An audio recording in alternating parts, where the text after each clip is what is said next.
utána, amikor jönne a nulla, akkor a gyertek haza óriási kiáltással elengedjük azokat a bizonyos nubikat. Na akkor figyelem!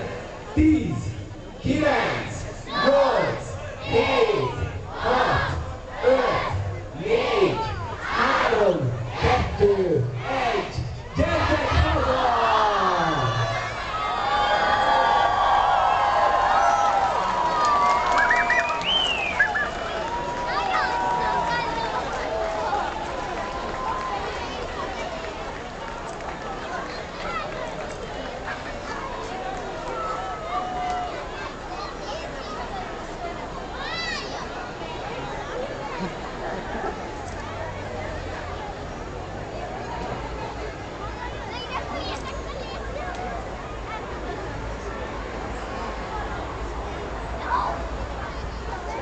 Hölgyeim és uraim!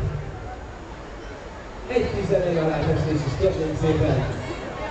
Hadd csodálkozzon mindenki rá, hogy tényleg mennyi úgy van az égen, és bízom benne, hogy az eltűnt gyermekek látják ezeket a fényeket. Egyébként ország szerte